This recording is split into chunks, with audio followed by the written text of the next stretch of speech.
여전히 다스리는 창조주 하나님을 우리는 믿습니다. 이 시간 함께 모여 우리를 원하시는 사랑의 하나님을 예배합니다. 죄로 멀어진 우릴 위해 이 땅에 오신 어린 양 예수, 길과 진리 생명주를 통해 우리는 나아갑니다.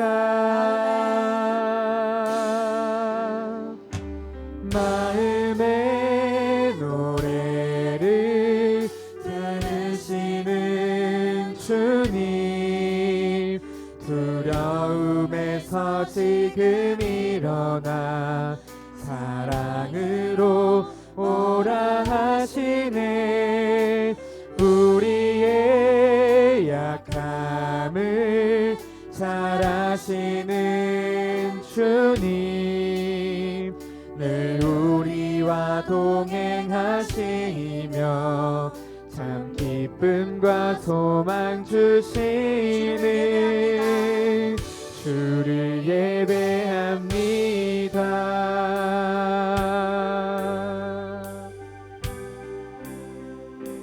다시 처음부터 고백합시다. 만물을 지으시고 만물을 지으시고 여전히 다스리는 창조주 하나님을 우리는 믿습니다. 이 시간 함께 모여 우리를 원하시는 사랑의 하나님을 예배합니다. 죄로 멀어진 우릴 위해 이 땅에 오신 어린 양 예수, 길과 진리 생명주를 통해 우리는 나아갑니다. 마음의 노래를 들으시는 주님, 두려움에서 지금 일어나 사랑으로 오라 하시네. 우리의 약함을 잘 아시는 주님, 늘 우리와 동행하시며 참 기쁨과 소망 주시는 마음의 노래를 들으시는 주님, 두려움에서 지금 일어나 사랑으로 오라 하시네. 우리의 약함을 잘 아시는 주님, 늘 우리와 동행하시며 참 기쁨과 소망 주시는 주를 예배합니다.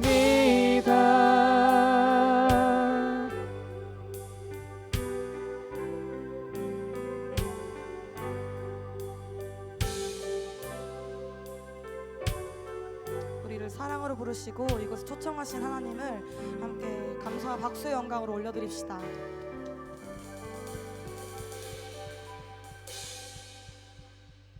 우리 계속해서 찬양하며 나아갈 때 함께 다 같이 자리에서 일어나셔서 박수치며 기쁨으로 찬양하며 나아갑시다. 찬양합시다.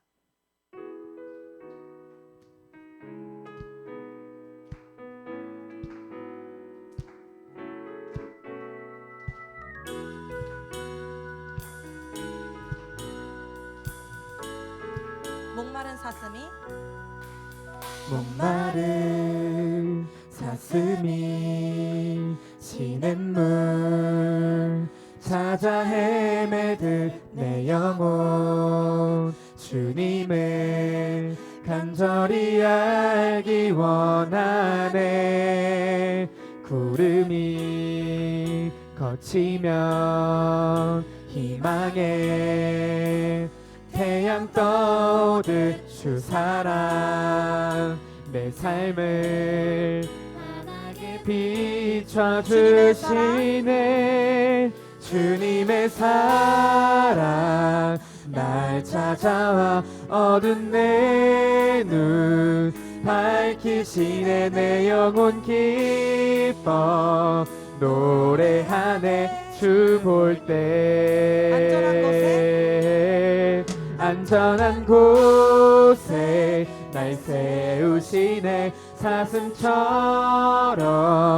뛰게 하네. 무엇을 하든 어딜 가든 주 사랑 나를 인도하네. 다시 처음부터 고백합시다. 목마른 사슴이 시냇물 찾아 헤매듯 내 영혼 주님을 간절히 알기 원하네. 구름이 거치면 희망의 태양 떠오듯 주 사랑 내 삶을 환하게 비춰주시네. 주님의 사랑 날 찾아와 어두운 내 눈 밝히시네. 내 영혼 기뻐 노래하네. 주 볼 때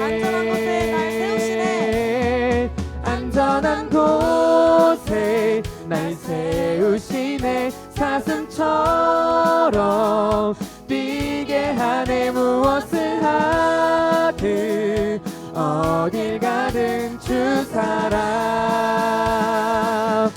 나를 인도하네.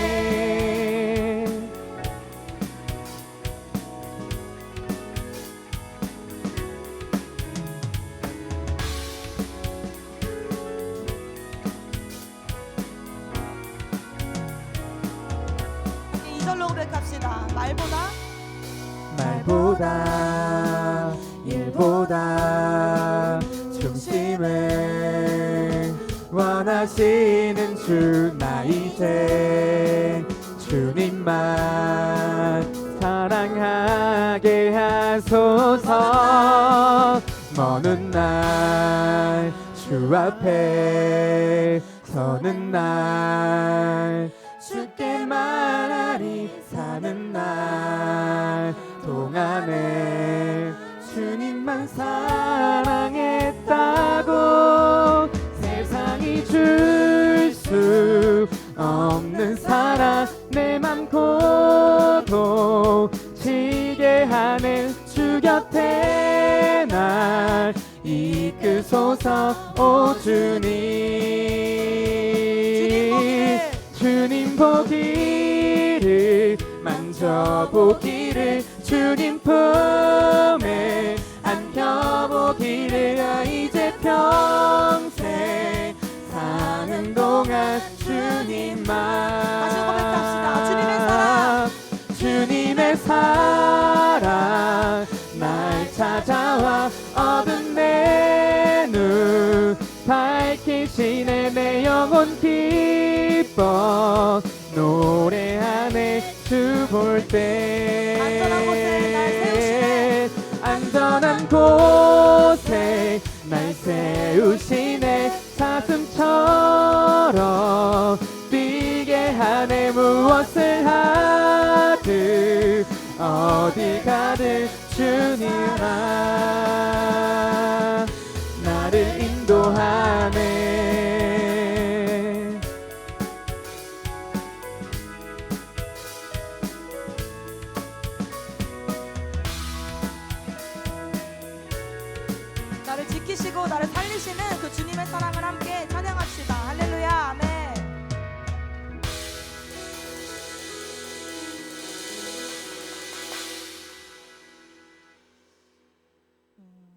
우리가 하나님을 알게 된 그 순간부터는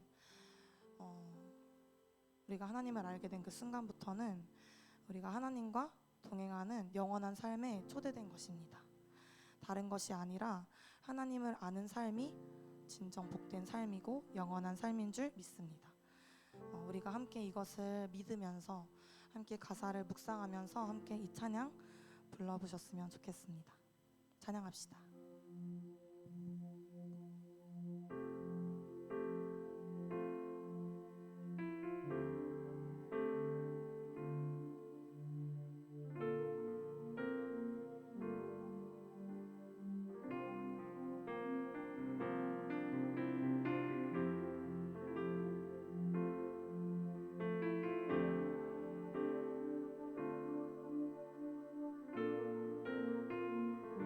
함께 찬양합시다. 영원한 사귐에 날 초대하시네 주님을 누리며 사는 것 날 지으신 대로 날 부르신 대로 주님과 함께 걷는 삶 다시 한번 영원한 사귐에 날 초대하시네 주님을 누리며 사는 것 날 지으신 대로 날 부르신 대로 주님과 함께 걷는 삶 이것이 영원한 삶 이것이 영원한 삶 참 하나님과 그 아들 아는 삶 이것이 영원한 삶 이것이 영원한 삶 내가 주 안에 주는 내 안에 늘 거하는 삶 다시 처음부터 고백합시다. 영원한 사귐에 날 초대하시네 주님을 누리며 사는 것 날 지으신 대로 날 부르신 대로 주님과 함께 걷는 삶 다시 한번 영원한 사귐에 날 초대하시네 주님을 누리며 사는 것 날 지으신 대로 날 부르신 대로 주님과 함께 걷는 삶 이것이 영원한 삶 이것이 영원한 삶 참 하나님과 그 아들 아는 삶 이것이 영원한 삶 이것이 영원한 삶 내가 주 안에 주는 내 안에 다시 한번 이것이 영원한 삶 이것이 영원한 삶 참 하나님과 그 아들 아는 삶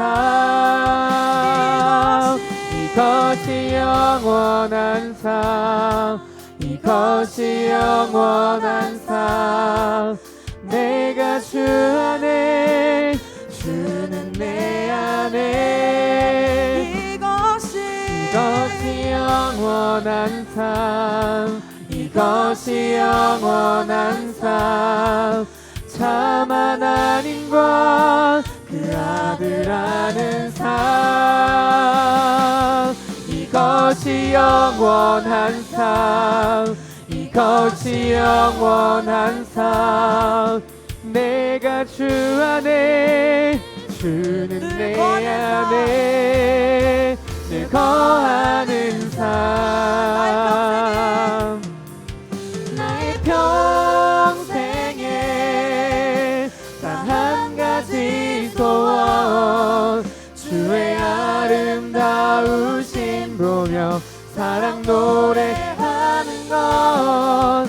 나의 편 대신 주님의 얼굴 구하며 주 사랑 안에 머물러 사랑 노래합니다. 나의 평생에 단 한 가지 소원, 주의 아름다우신 보며 사랑 노래하는 것. 나의 왕 되신 주님의 얼굴 구하며 주 사랑 안에 머물러 사랑 노래합니다. 나의 평생에 단 한 가지 소원, 주의 아름다우신 보며 사랑 노래하는 것. 나의 왕 되신 주님의 얼굴 구하며 주 사랑 안에 머물러 사랑 노래합니다. 이 시간 우리 함께 기도하며 나아갑시다. 하나님, 우리가 삶의 작은 문제에 낙담하고 넘어지는 것이 아니라 하나님께서 초대하신 그 영원한 삶을 바라보며 소망하기를 원합니다. 하나님께서 우리에게 하나님 나라를 선물로 주셨으니 우리가 그 너머를 바라볼 수 있는 믿음을 우리에게 허락하여 주시옵소서. 우리가 오늘의 예배를 통하여서 하나님을 향한 소망이 회복되게 해달라고 함께 기도하며 나아갑시다. 기도합시다.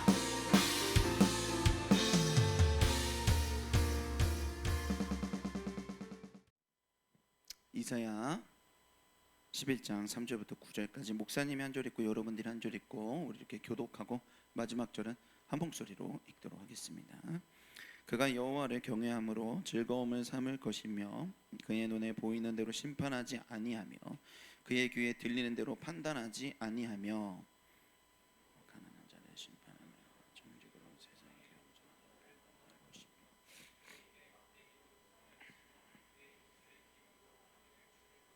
공의로 그의 허리띠를 삼으며 성실로 그의 몸의 띠를 삼으리라.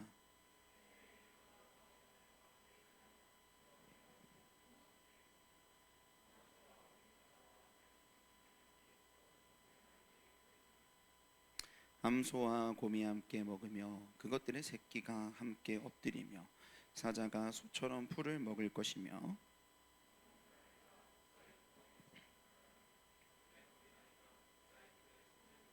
같이 읽겠습니다. 내 거룩한 산 모든 곳에서 해됨도 없고 상함도 없을 것이니 이는 물이 바다를 덮음같이 여호와를 아는 지식이 세상에 충만할 것임이니라. 아멘. 반갑습니다. 여러분 옆에 있는 사람들이랑 한 번씩 인사합시다. 주님이 당신을 기다리셨습니다. 이렇게 인사할까요? 주님이 당신을 기다리셨습니다. 네, 한 번 더 인사합시다. 주님이 당신과 사귀고 싶어 하십니다. 이렇게 인사할까요? 주님이 당신과 사귀고 싶어 하십니다. 네, 여러분 주님과 사귀어 가는 여러분의 신앙생활이 되시기를 축원합니다. 아멘.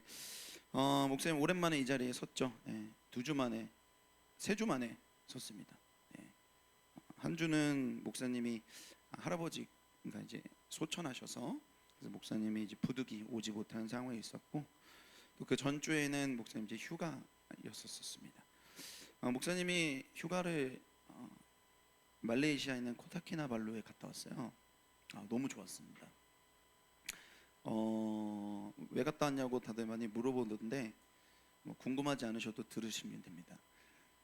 목사님이 결혼했을 때 이 코로나여가지고 신혼여행을 제주도로 갔다 왔어요. 그래가지고 지훈이가 더 크면 지훈이가 뭐 한 중학생 되어야 이제 또 해외여행 가지 않을까 싶어서 지금이 이제 마지막 기회다. 그래서 좀 무리를 했습니다. 그래서 못했었던 해외 신혼여행을 너무나 잘 다녀왔고 너무 감사한 시간이었고 또 힘든 시간이기도 했는데 되게 감사한 시간이고 아무튼 그랬었습니다.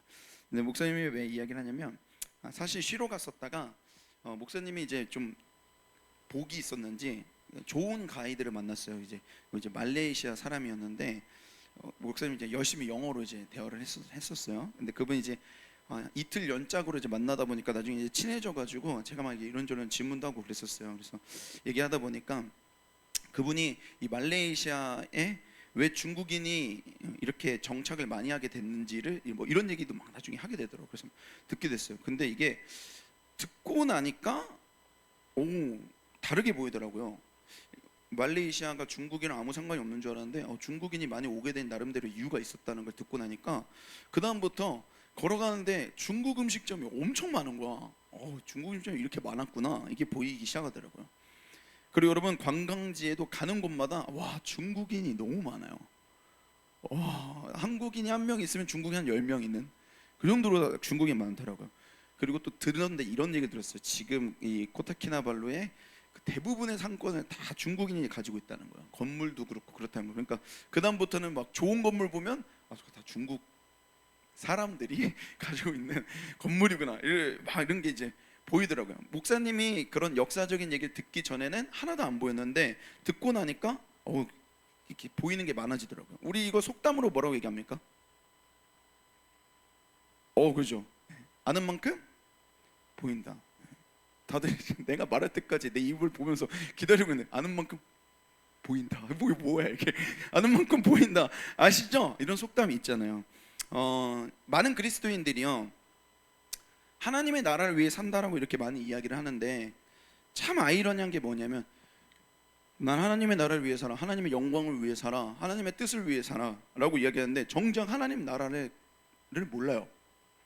하나님 나라가 어떤 곳인지 모르는데 쿡 찌르면 정말 기계처럼 나 하나님 나라를 위해 살아 라고 이야기를 해요.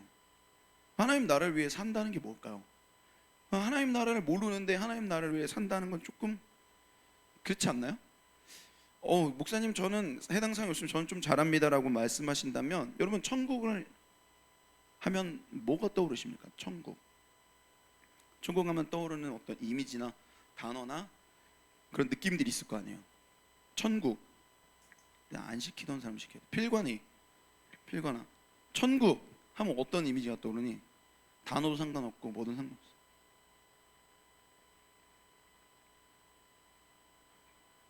하나님의 나라. 네, 그렇죠. 자, 지금 앉은 현수.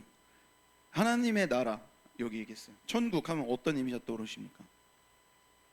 구름. 네, 구름 이렇게 막 뭉게뭉게 이렇게 있어가지고 이렇게 갑자기 막 환한 빛이 쫙 이렇게 있고 거기에 이제 아주 금은 보석이 막 이따만한 게 막 박혀 있는 그런 막 성 같은 거 막 생각하고 막 이렇게 하죠. 네, 좋습니다. 혜지야. 혜진은 혹시 천국 하면 생각나는 거 뭐 있어? 정답은 없어. 그냥 얘기하는 거. 뭐 하얀 뭐요?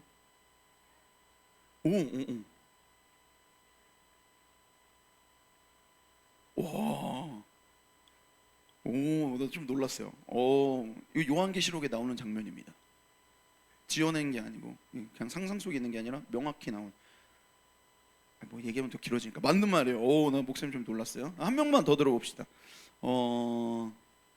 나연이 천국 하면 떠오르는 이미지.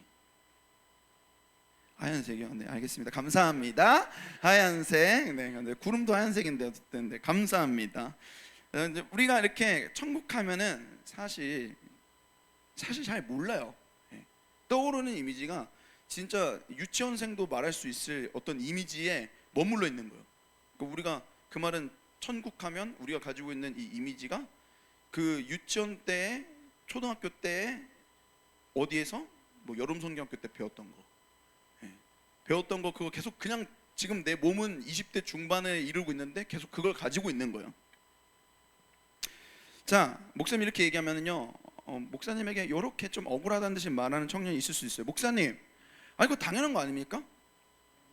아니 지금 제 코가 석자인데 당연한 거 아닙니까? 아니 내가 지금 살기 너무 힘들고 나 지금 취업 준비해야 되고 나 지금 재수하고 있고 지금 내 진로가 뭔지도 모르겠는데 아니 목사님 우리 집 와봤어요? 우리 집안 요즘 쑥대밭이에요.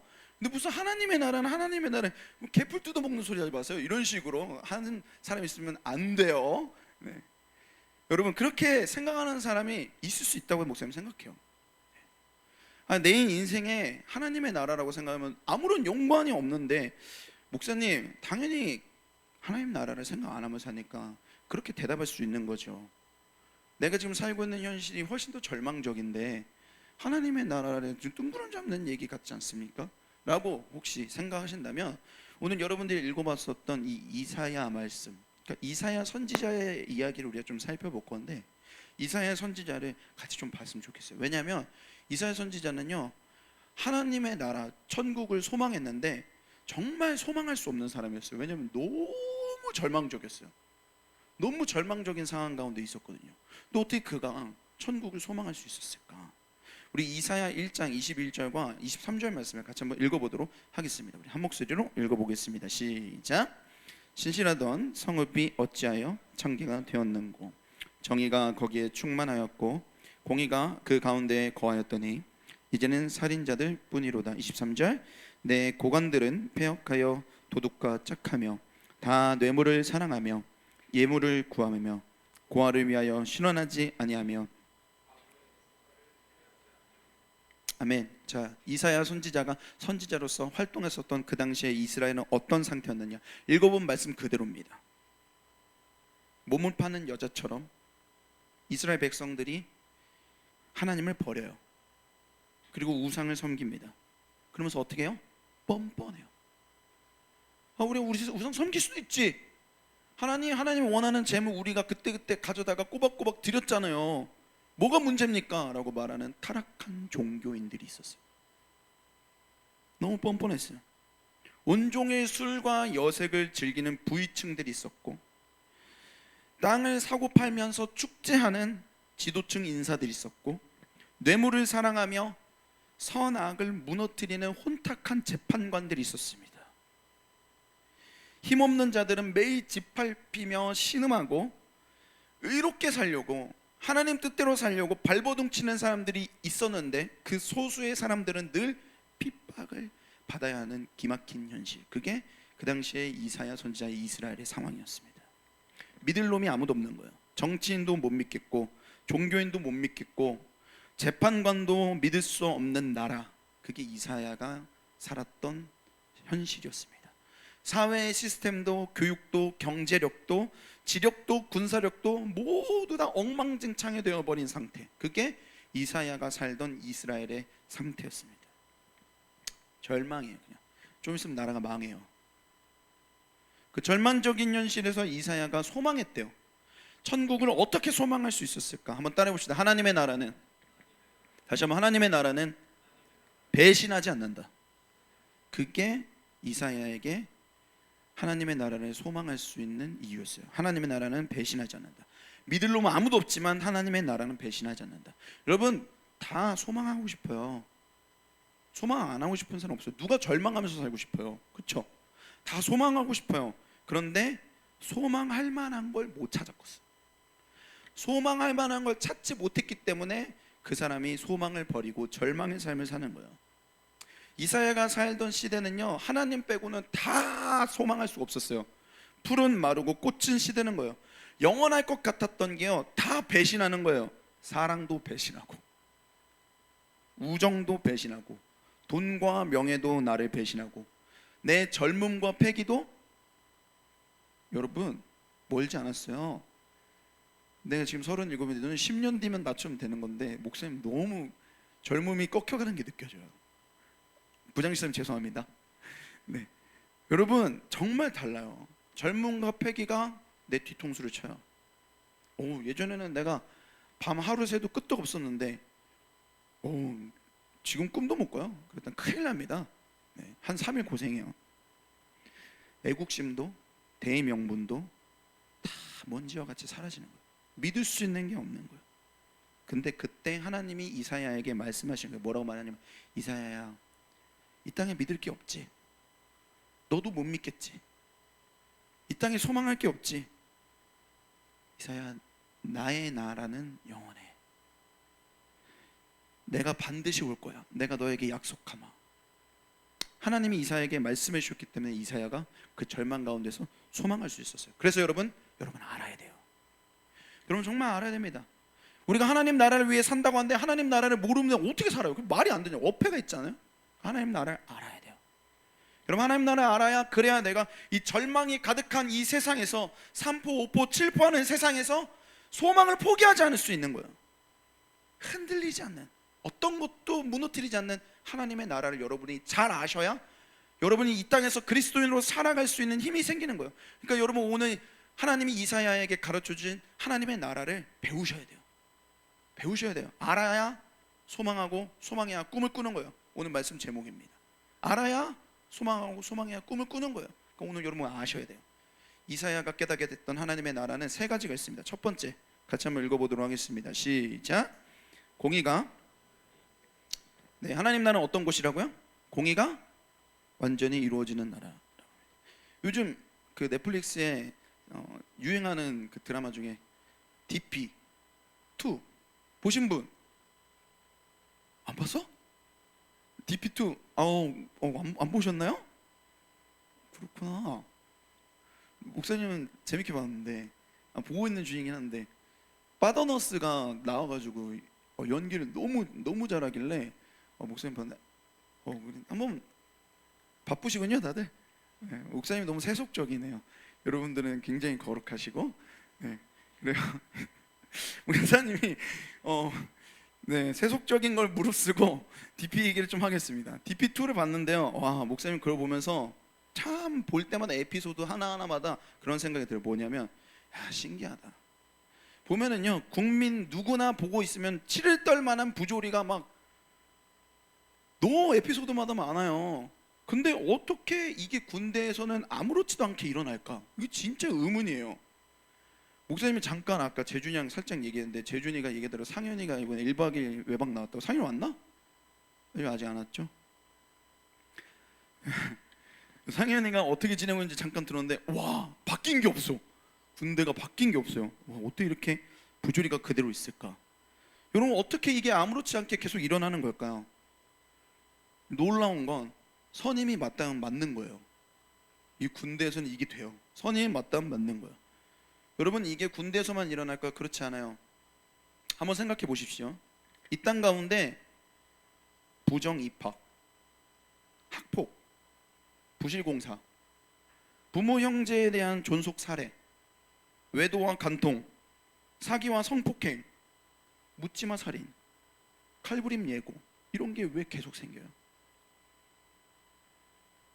왜 이런 일이 계속 생겨요? 왜 이런 범죄가 끊이지 않아요? 그 이유는 공의롭지 못한 죄인들이 자기가 맞다고 확신을 해요. 내가 지금 공의롭지 않거든요.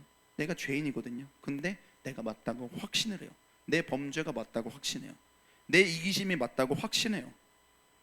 내 부당함이 맞다고 확신해요.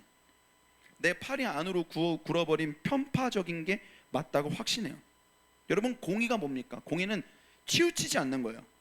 인정이나 당리당락에 매이지 않는 게 공의입니다. 한결같은 거예요. 그런데 사람은요, 다 팔이 안으로 굽어요. 내 자녀가 더 중요하고, 내 가정이 더 중요하고, 내 사람이 더 중요하고, 내 편이 더 중요하고, 내 라인이 더 중요해요. 이게 다 사람이에요. 아무도 공의로운 사람이 없습니다. 그럼 놀라운 건 뭐예요? 근데 자기가 공의롭다고 착각해요. 정의롭다고 착각해요. 그리고 자기가 하나님이 돼요. 그리고 이게 선이고 이게 악이야. 내가 봤을 때 이게 나에게 유익이 되니까 이게 선이야. 이건 나한테 해가 되니까 악이야. 놀라운 하나님 노릇이 나와요. 그걸 누가 해요? 다 하고 있어요. 우리 다 하고 있어요. 그러니까 당연히 이 세상에 계속 아프죠. 내가 맞다면 맞는다는 게 이 안에도 60명이 다 그 생각을 하고 있는 거예요. 그러니까 아프죠. 얼마나 분쟁이 많아요. 그런데 하나님이요 말씀하세요. 하나님의 나라는 그런 곳이 아니다. 4절 한 목소리로 읽어보도록 하겠습니다. 시작. 공의로 가난한 자를 심판하며 정직으로 세상의 겸손한 자를 판단할 것이며 그의 입의 막대기로 세상을 치며 그의 입술의 기운으로 악인을 죽일 것이며. 하나님이 이사야에게 말씀하시는 거예요. 이사야, 나의 나라가 오면 나의 나라는 공의로 가난한 자의 그 억울함을 내가 다시 풀어주는 것이다. 정직함으로 겸손한 자를 내가 찾아내고 그를 세워주는 곳이다. 내가 가지고 있는 이 정의의 막대기로 악인을 심판하는 곳이 나의 나라야. 이 땅에서는 이루어지지 않는 정의와 공의가 완성되는 나라가 하나님의 나라인 줄 믿습니다. 믿으십니까? 여러분, 이게 어떻게 가능할까요? 사람이 안 하거든요. 하나님의 나라는 심판을 사람이 안 해요. 누가 하세요? 따라합시다. 예수 그리스도. 예수 그리스도가 심판하십니다. 우리 예수님이 어떻게 심판하시길래 3절 말씀을 같이 한번 읽어보도록 하겠습니다. 시작. 그가 여호와를 경외함으로 즐거움을 삼을 것이며 그의 눈에 보이는 대로 심판하지 아니하며 그의 귀에 들리는 대로 판단하지 아니하며. 여러분, 예수님 팔이 안으로 안 굽으세요. 어떻게 하신 줄 알아요? 눈에 보이는 대로 심판하지 않으세요. 귀에 들리는 대로 속단하지 않으세요. 너 옆에서 알랑방귀 끼면 아 그래? 내가 맛있는 거 사줄게. 그럼 아 그래? 이런 분이 아니라는 거예요. 하나님은, 예수님은 당리당락에 빠지지 않으세요. 인정에 휘둘리지 않으시는 분. 자신의 목숨을 걸고 공의를 지키세요. 십자가에 자기 목숨 내놓고 공의를 지키세요. 그래서 그 예수님이 다스리시는 나라, 하나님의 나라는 공의가 완성됩니다. 목사님, 근데 그게 뭔데요? 그게 우리와 무슨 상관이 있는데요? 여러분, 이게요, 이사야에게 엄청난 위로가 돼요. 여러분이 살고 있는 세상을 보세요. 이사야가 살았던 세상을 보세요. 너무 정의롭지 않아요. 이사야는요, 나라도 하나님 말씀 붙들고 하나님 뜻대로 내가 이 나라 뜯어보쳐 보겠다고 발버둥 쳤던 게 이사야예요. 근데 그렇게 발버둥 쳤을 때 돌아오는 건 평생 무시당하고 평생 무명하고 평생 핍박당하면서 살았던 거예요. 그런데 그런 이사야에게 하나님이요, 내 나라는 공의로운 나라야 라고 말씀하면서 이해가 되지 않는 우리들에게 아주 이해하기 좋게 이렇게 비유를 해주세요. 6절부터 8절 말씀을 우리 한번 읽어보도록 하겠습니다. 한 목소리 읽어볼까요? 시작. 그때의 이리가 어린 양과 함께 살며 표범이 어린 염소와 함께 누우며 송아지와 어린 사자와 살진 짐승이 함께 있어 어린 아이에게 끌리며 암소와 곰이 함께 먹으며 그것들의 새끼가 함께 엎드리며 사자가 소처럼 풀을 먹을 것이며 젖 먹는 아이가 독사의 구멍에서 장난하며 젖된 어린 아이가 독사의 꿀에 손을 넣을 것이라. 아멘. 이게 무슨 말이에요? 강자와 약자가 함께 사는 곳. 어떤 해움도 아픔도 없는 곳. 다들 표정이 동태눈이네요. 그런 곳이 어디 있습니까? 당연히 여기 없죠. 여기 없으니까 하나님 나라예요. 근데 그 하나님 나라를 예수 그리스도가 보증하니까 우리가 소망하는 겁니다. 여러분, 이 꿈을 가지고 있는 사람들은요, 다른 성도의 삶을 삽니다. 그 대표적인 그 꿈을 품었었던 사람을 한 명 제가 소개해드리겠습니다. 미국에 이 꿈을 품었었던 사람이 있습니다. 누구냐면 흑인 인권에 애썼던 마틴 루터킹 목사님이었습니다. 이분은요, 그 당시에 미국은 여전히 흑인 노예 제도가 폐지된 지 100년이나 지났는데도 불구하고 이 마틴 루터킹 목사님이 살아계셨을 때 여전히 인종차별이 허다했었어요. 흑인을 사람 취급을 안 했었단 말이에요. 그때 이 마틴 루터킹 목사님이 그 편견을 향해서, 폭력을 향해서 아주 유명한 연설을 하셨습니다. 어떤 연설이냐면 I have a dream. I have a dream. I have a dream. One day, 어느 날, 언젠가. 그 다음부터 한국말로 해드릴게요. 네, 감동적이니까 이입을 해서 들어요. 붉은 노을 아래 노예의 아들들과 노예 주인의 아들들이 나란히 한 상에 둘러앉아 밥 먹을 그날을 나는 꿈꾸고 있습니다. 언젠가 피부색으로 판단받지 않고 인격으로 대우받는 날이 올 것을 꿈꾸고 있습니다. 언젠가 흑인 아이들과 백인 아이들이 서로를 형제 자매로 여기며 손을 마주잡을 날을 꿈꾸고 있습니다. 원데이. 마틴 루터킹 목사님이요. 그리고 그걸 봤어요? 못 봤어요. 얼마 지나서 암살당하시잖아요. 여러분, 그러나 그 꿈이요, 시간이 지난 미국의 지금의 참 많이 이루어지지 않았습니까? 여러분, 마틴 루터 킹 목사님이 그랬듯이, 그리고 이사야가 자기의 절망적인 상황 속에서 소망을 품었듯이, 여러분, 목사님은 여러분들이 하나님의 나라를 알게 되고 소망하게 되고 꿈꾸는 사람이 되기를 간절히 소망합니다. 여러분의 절망의 현실이 여러분을 집어삼킬 수 없는 단단한 그리스도인이, 소망하는 그리스도인이 되시길 바랍니다. 때론 여러분의 있는 현실의 자리에서 여러분이 무명하고 무시당할지라도 이런 소망이 여러분을 살리는 인생이 되기를 주님으로 축원합니다. 옆에 있는 사람과 얘기할까요? 같이 꿈꾸자, 이렇게 얘기합시다. 같이 꿈꾸자. 그렇게 꿈꾸는 여러분 되시기 바랍니다. 첫 번째, 하나님의 나라는 이루어지지 않을 것 같은 공의가 완성되는 곳입니다. 두 번째로, 하나님의 나라는 어떤 곳이냐?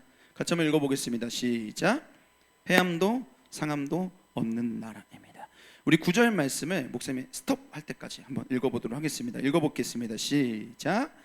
내 거룩한 산 모든 곳에서 해됨도 없고 상함도. 네, 여기까지 읽어보겠습니다. 여러분, 하나님의 나라는 두 번째로 어떤 곳입니까? 해함도 없고 상함도 없는 나라입니다. 하나님의 나라는 거룩한 산이래요. 거룩한 산. 죄가 없는 곳이 하나님의 나라입니다. 여러분, 죄는요 파괴적이에요.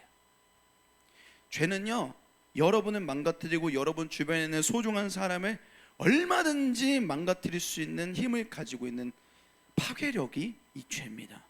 이기심이, 욕망이요 내 가정을 무너뜨립니다. 우정을 무너뜨립니다. 신의를 무너뜨립니다. 모든 관계를 망가뜨려요. 그게 죄입니다. 근데 하나님의 나라는, 천국은 그런 죄가 없는 곳이에요. 그래서 하나님의 나라는 모든 것이 회복이 되고 모든 것이 새로워지는 곳입니다. 잘 와닿지 않습니까? 우리 요한계시록 21장 4절과 5절 말씀을 같이 한번 우리 읽어보도록 하겠습니다. 한 목소리를 읽어볼까요? 시작. 모든 눈물을 그 눈에서 닦아주시니 다시는 사망이 없고 애통하는 것이나 곡하는 것이나 아픈 것이 다시 있지 아니하리니 처음 것들이 다 지나갔음이러라.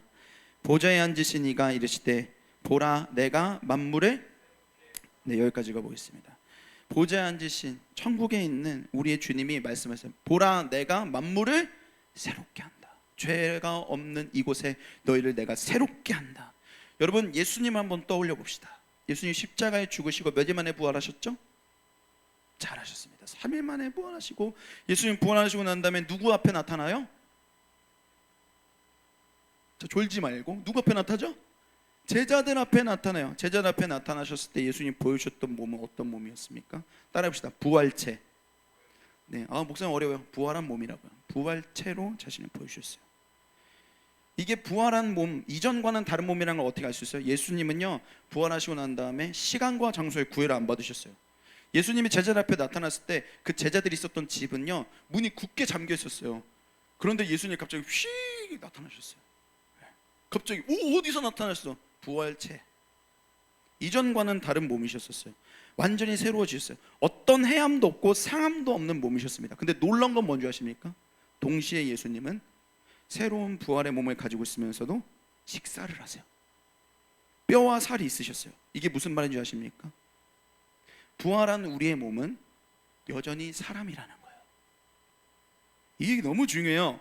19세기의 유명한 신학자 찰스 학지는요 하나님의 나라를 설명하는데 이렇게 설명합니다. 같이 한번 읽어보겠습니다. 읽어봅시다. 시작. 사람이 있기에 거기가 어디라고? 거기가 천국이에요. 사람이 있기에 가장 사람적인 곳이 천국이에요. 여러분, 예수님이 부활하셨지만 여전히 사람이세요. 그리고 그 사람인 상태로 하나님의 나라 천국에 지금 계신단 말이에요. 그게 무슨 말이에요? 하나님의 나라는 사람이 살기에 좋은 곳, 가장 좋은 곳이라는 거예요. 와닿지 않으시면 제가 설명해 드리겠습니다. 어제 리더 모임을 하는데 한 리더가 목사님한테 이렇게 얘기를 하더라고요. 사실 목사님, 저는 천국이 와닿지가 않아요. 별로. 목사님이 그 리더의 말이 너무너무 고마웠어요. 목사님이 눈높이를 맞추셔서 너무너무 고마웠어요. 그리고 여러분들이 똑같은 생각일 거라 나는 생각해요. 사실 저는 천국이 그렇게 와닿지 않아요. 왜냐하면 지금 제가 여기서 누리고 있는 것들을 내가 천국에 가면 더 이상 누리지 못한다고 생각하니까 사실 별로 천국이 기다려지지 않아요. 어때요? 그런 생각 솔직한 여러분의 마음이죠? 그런 마음일 수 있어요. 근데 목사님이 거기에 이렇게 대답해 드리고 싶습니다. 아니요, 하나님의 나라는요, 내가 지금 여기에서 사람으로서 누리던 만족이 다 사라지는 곳이 아니에요. 하나님의 나라는 내가 이 땅에서 누렸던 그 만족을 뛰어넘는 완전한 만족이 있는 곳입니다. 다시 한번 이렇게 설명하면 좀 더 잘 와닿을 수 있을 것 같아요. 예수님은요, 천국을 어떤 곳이라고 설명해 주셨냐면 마태복음 20장 30절에 보면 결혼이 없대요. 천국엔 결혼이 없대요. 와, 나 결혼, 연애, 이성교제 제일 중요하잖아, 니네들한테. 근데 이성교제가 없대. 결혼이 없대. 오마이갓, 이거 잘못된 거 아닌가? 아니요, 읽어봅시다. 뭐라 써있는지 읽어볼게요. 시작. 부활 때에는 장가도 아니 가고 시집도 아니 가고, 장가 간다 안 간다? 시집 간다 안 간다? 오, 이거 뭐야? 혼란스러워지죠? 혼란스러워져요. 여러분, 이성교제와 결혼은요, 우리가 이 땅에서 누리고 있는 만족들 중에서 이제 손으로 꼽는 거예요. 물론 이제 연애는 그렇게 생각하는데 결혼은 그렇게 생각하지 않는 사람들이 있다면 축복합니다. 네, 여러분, 결혼도 행복합니다. 결혼을 적극 권장해 드립니다. 여러분, 이성교제와 결혼은 정말 하나님이 우리가 이 땅 가운데서 누릴 수 있는 만족들 중에 손으로 꼽아요. 근데 그런 결혼이 없다라는 말을요, 우리가 들었을 때 충격이 오면서 이렇게 우리가 오해할 수 있어요. 모든 만족을 내가 다 박탈당하는 건가? 그리고 내가 천국에 가면 그런 만족 없이 기계처럼 영원히 산다라는 말인가? 아니라는 거예요. 그렇게 예수님 여기서 천국에는 결혼이 없다라는 말은요, 이런 뜻이에요. 더 이상 남자가 여자를 보호할 필요가 없는 곳이라는 거예요. 여자가 남자를 위해서 도울 필요가 없는 곳이라는 거예요. 왜요? 그곳은 죄가 없고 해함도 없고 상함도 없는 가장 예수님과 같은 부활의 몸으로 온전하게 회복되는 곳이 하나님의 나라거든요. 그래서 누구의 도움이 필요하지 않아요. 가장 온전한 모습으로 있기 때문에. 그래서 결혼이 필요 없습니다. 그리고 또 이런 뜻이 있습니다. 이성교제와 결혼해서 우리가 누리던 만족들이 있어요. 연애하면 좋잖아요. 연애 안 해보셨어요? 연애하면 좋잖아요, 그렇죠? 연애하면 좋은데 결혼하면 또 부부 사이에 누리는 그 기쁨이 너무나 큰데, 여기서 결혼이 없다라는 이 말은 무슨 말이냐면 그 이성교제와 결혼해서 누리던 만족, 행복, 기쁨과 비교할 수 없는 만족이 하나님의 나라에 있다라는 뜻입니다. 한번 이렇게 생각해 보시겠습니까? 아직 여러분 결혼을 안 하셨을 수 있으니까 연애에 빗대 보든지, 아니면 내가 아직 연애를 안 했다면 간접 경험으로 들었던 얘기를 들어보시든지. 여러분, 연애를 하다 보면은 항상 좋아요? 항상 좋아요? 네, 대답하지 마세요. 네, 보호해드리겠습니다. 목사님을 얘기할게요. 항상 좋아요? 연애하면? 그래요. 항상 좋다네요. 네, 거룩하십니다. 목사님도 부부로서 살다 보면은 마음이 맞지 않을 때가 있어요. 내 마음 좀 헤아려 줬으면 좋겠는데 내 마음을 다 헤아려 주지 못해서 가끔은 서운할 때가 있다 없다? 있을 수 있어요. 왜 없겠어요? 여러분, 목사님도 결혼하여 살아가고 있지만 여러분, 목사님도 사모님이 원하는 그것을 채워주지 못할 때가 있고, 사모님이 목사님이 원하는 것을 채워주지 못할 때가 있겠어 없겠어요? 있죠. 당연히 있죠. 당연히 있죠. 여러분, 흥미로운 조사가 있습니다. 어떤 조사가 있냐면요, 자, 여러분 맞춰보세요. 문제입니다. 이거 맞추신 분에게 목사님의 스타벅스 아메리카노 기프티콘을 보내드리겠습니다. 자, 우리 인생의 연수가 80년 산다고 한번 가정을 해봅시다. 80년 산다고 가정했을 때 그 중에 80년을 통째로 해가지고 잠자는 시간은 몇 년 정도 될까요? 40년이나 자요? 80년 중, 그러면 12시간 잔다는 거잖아요. 잠자는 시간은 22년이래요. 평균적으로 80년을 쳤을 때 잠자는 시간은 22년이래요. 그럼 일하는 시간은 몇 년 정도 될까요? 26년이래요. 이건 문제 아니까 내가 다 얘기할게요. 일하는 시간이 26년이래요. 그리고 근심하는 시간이 있대요. 웃긴 통계죠. 근심하는 통계. 근심하는 시간. 근심하는 시간이 6년 7개월 정도 된대요. 와, 80년 중에 6년 7개월 동안 당신은 근심, 걱정, 고통 속에 사시는 거예요. 더 흥미로운 게 있습니다. 화장실 가는 시간이 몇 년 정도 될까요? 80년 중. 나는 이거 왜 얘기했는지 난 진짜 흥미로운데 80년 중에 화장실 가는 시간이 3년 6개월이래요. 큰일 날 것 같아. 그렇게 화장실에 오래 있으면 그 궁둥이에 문제가 생기지 않을까? 네. 아무튼 3년 6개월 정도가 평균이래요. 그럼 문제입니다. 자, 맞추세요. 웃는 시간은 얼마나 될까요? 내가 오펜다운 해드릴게요. 웃는 시간 80년 중에 우리가 평균 웃는 시간 얼마나 될까요? 기간이 손을 들고 하셔야죠. 네, 다운입니다. 아니 근데 다른 사람 먼저 하고 또 해보세요. 네, 6개월 다운입니다. 네, 효승이 다운입니다. 유림이 다운입니다. 자, 원태 업, 정민이 정답. 슬프죠. 기프티콘 드릴게요. 80년 중에 우리가 웃는 시간이 1년도 아니에요. 30일이래요. 여러분 웃는 시간이래요. 허망하지 않나요? 안 하다요. 여러분 12년 동안 초중고 나와서 죽으라고 수능 준비해서 며칠 만에 길 끝나요. 하루. 얼마나 허망해요. 그걸 끝나고 난 다음에 속 시원함과 성취감 있어요? 아니 난 성취감 못 느꼈어. 수능 끝나고 나니까 막 너무 허망했어. 그래서 막 으아!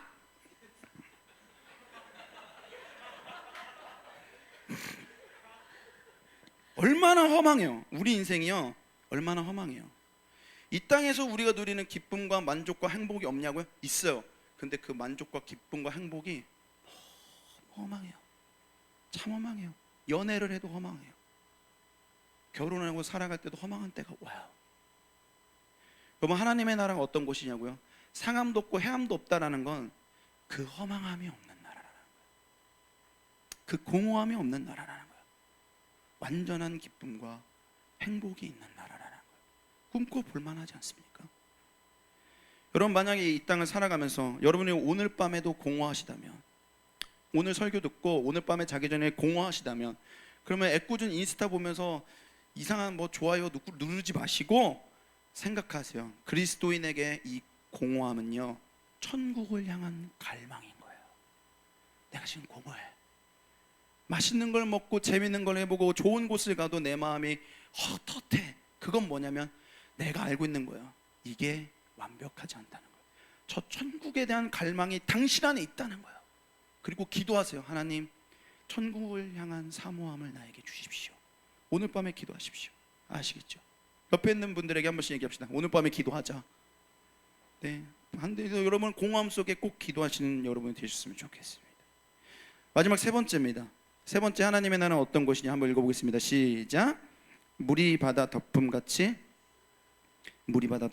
주를 하는 나라입니다. 여러분 천국에 대한 얘기를 하다 보면 굉장히 자주 쓰이는 예화가 있는데 하나 목사님 그 예화를 하나 해드릴게요. 자, 어떤 목사님이 예배를 드리면서 여러분 천국은 하나님을 영원히 예배하는 곳입니다 라고 얘기했더니 나중에 예배 끝나고 난 다음에 한 성도님이 와가지고 와 따분하고 졸려서 천국에 어떻게 있냐는 거예요. 나는 일주일에 하루 와가지고 1시간 예배 드리는 것도 와 이 목사님 이거 진짜 쉽지 않은데 아니 천국이 영원히 예배하는 곳이면 와 어떻게 거기 어떻게 가요? 너무 졸리고 따분한데 어떻게 가요? 그래서 이제 솔직한 거죠. 되게 많이 쓰는 예화입니다. 그렇게 혀를 내두는 성도의 예화. 여러분 어떠십니까? 하나님을 영원히 예배하는 곳이 하나님의 나라라고 했을 때 여러분은 어떠십니까? 기다려지십니까? 만약에 여러분의 마음 가운데 지금 이 성도와 같이 와 이거 좀 쉽지 않은데? 이런 마음이 혹시 드신다면 여러분 그건 어쩌면 슬프게도 이렇게 슬픈 일이에요. 슬프게도 하나님을 사랑해서 예배를 시작했는데 그 사랑이 증발했기 때문입니다. 하나님 사랑해서 예배한 건데요 그 사랑이 증발해서 예배가 따분해진 겁니다. 여러분 우리는 이 땅을 살아가는 동안에 세상살이도 힘들고 나 혼자 건사하는 것도 힘들지만 우리 그리스도인에게는요 또 다른 고뇌가 생겨. 어떤 고뇌냐면 그리스도인으로서의 고뇌. 어떤 고뇌? 내가 왜 은혜를 받고 내일 까먹을까? 이 고뇌가 있는 거예요. 왜 나는 하나님의 사랑을 받고도 하나님의 뜻대로 살지 못할까? 왜 나는 하나님의 사랑을 더 누리지 못하는 걸까? 왜 나는 교회에서의 모습과 바깥에서의 모습이 이토록 다른 걸까? 왜 나는 결단하고도 집에 가면 부모님에게 왜 빽빽 소리를 지르는 걸까? 신앙의 고뇌가 우리 모든 그리스도인에게 다 있습니다. 그러다 보니 우리 마음은 어떤 마음이 들어요? 천국에 가서 영원히 예배한다는 얘기 들었을 때 오마이갓, 자신이 없는 거야. 자신이 없어. 하나님 나라에 가서 우리 그렇게 할 수 있을까? 이게 기대가 되고 가고 싶어가지고 주님 내가 가고 싶습니다 이게 아니라 혹시 어떡하지? 이런 마음이 든다라는 거야. 그럴 때 하나님이요 오늘 이사야에게 이런 얘기를 하세요. 9절 말씀 후반부에요 이런 얘기가 있습니다. 하나님의 나라는 이런 곳이다. 물이 바다를 덮음같이. 읽어보겠습니다. 시작. 물이 바다를 덮음같이 여호와를 아는 지식이 세상에 충만할 것입니다.